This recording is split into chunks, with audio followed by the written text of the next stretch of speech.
Good afternoon. I'm Raylene Ramsey. This is your afternoon news fix for Tuesday, the 21st of April. The Greens say those hardest hit by yesterday's wild Wellington weather should get immediate civil defence payments.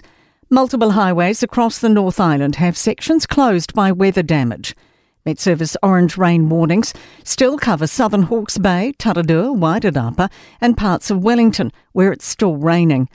Wellington Central MP Tamitha Paul says her office has spoken to people in great need. Businesses have been absolutely destroyed, schoolyards are destroyed, and people have lost everything in this disaster. So we are looking for the government to activate the civil defence payments now. Searchers have been unable to find a person spotted in the fast-moving Manawatu River in Palmerston North this morning. A witness saw a man waving his arms near Fitzherbert Bridge at about 9:30. Government spending cuts are being blamed for another proposed shake-up at the Transport Agency, with a net loss of 36 full-time roles.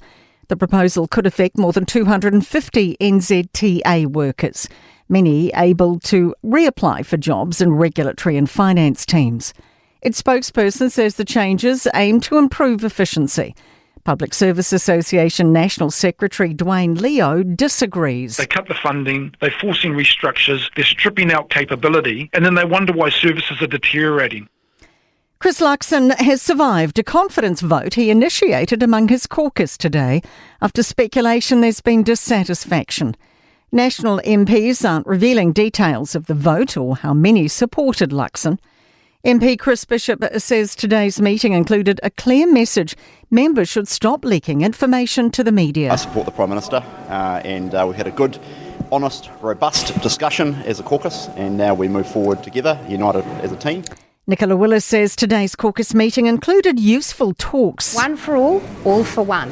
And when the caucus by majority have confidence in the leader, then we all stand together. Power bills have risen annually, but it also depends on location. Consumer NZ's found costs increased as much as $420 in the far north, against $305 in Wellington.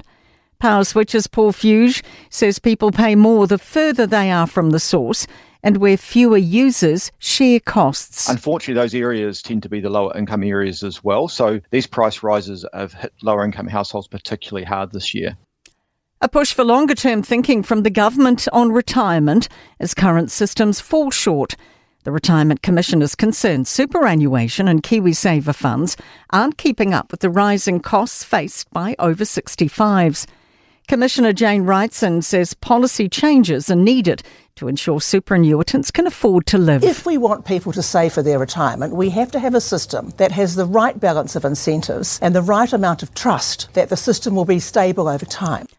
In sport, the mental skills coach that was a part of 2 Rugby World Cup wins for the All Blacks is returning to the side. After 2 years away, Gilbert Unoka will be the side's leadership and mental performance coach under Dave Rennie.